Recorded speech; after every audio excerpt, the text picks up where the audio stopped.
As I said in the intro, this chapter does not work like other chapters. We're going to be breaking it down by identity and theme rather than by movement, because we don't have the hindsight to develop the idea of movements within this period of 1980 to present, but we also see the rise of ideas such as personal and group identity becoming the key identifier for people. Now, before this, we kind of went through an interesting escalation. I'm going to put it up here as soon as I can pull the pen up. So when we're in the Renaissance, people will generally identify by their town. And as we move through time, the development of modern nation states and that sort of thing throughout the Renaissance, the Baroque, the Enlightenment, people start to identify by nations. So here we're at nation, here we're at town. Now, as we continue on, we generally stick to that national identity throughout most of the 20th century. But with the rise of the internet, with the rise of faster communications and individualization, what we see is people going backwards. And not backwards that it's a bad thing, but backwards in terms of identifying with a smaller group. And so we move towards group identity, which is more similar to the town identities we would have had in the Renaissance. These towns, of course, are fairly small, much smaller than what we see today, as are these groups. So these are fairly similar ideas, towns and groups.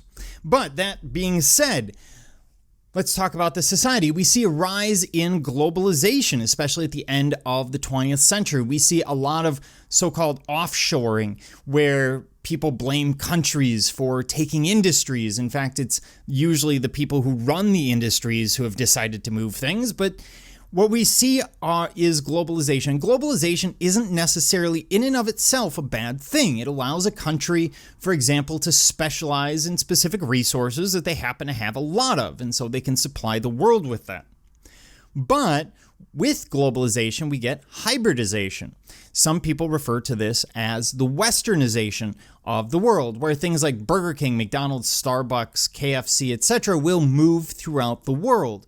And we sort of start westernizing the world. The same thing happens if you're of an older generation. You might remember that different towns along the freeway used to have different feels and different stores, different ideas. Today, if you drive down the freeway through Illinois or Iowa or anywhere else, you're probably going to find a Walmart up on a hill and a gas station down at the bottom of the hill, and that's pretty much what you're going to see. It's all the same.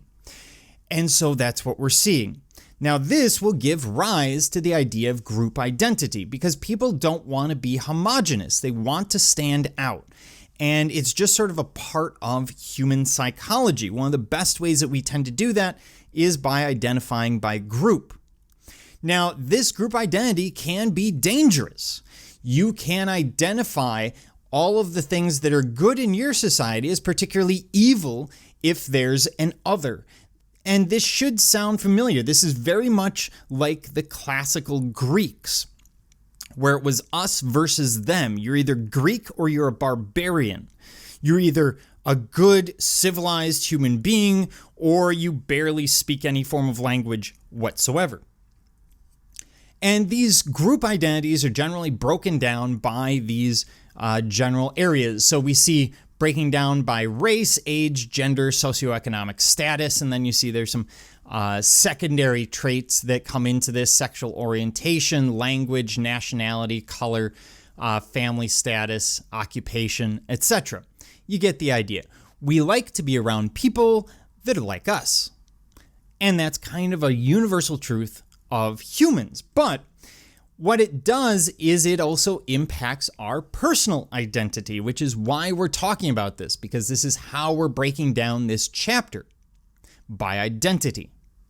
So when we look at the social identity, that is, of course, developed through social influence, connections, behavior, relations, and that feeds into the personal identity, because part of your identity is going to be to try and fit into that group. How many of you went through a time when you went from high school to college, for example, you fit into a new group and suddenly you start dressing differently, behaving differently, maybe better, maybe worse, but it was all based on that group interaction.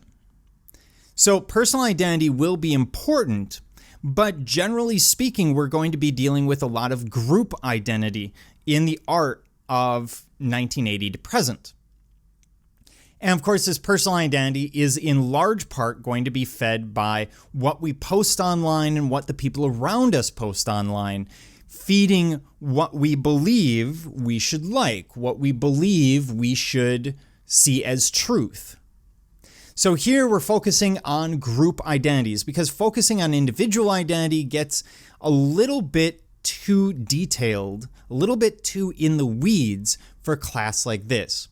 As I said before, we're going to be looking at race identity. We're going to be looking at gender and sexuality. We're going to be looking at social and political commentary, at postmodern thought and postmodern art, and others. So let's move into it.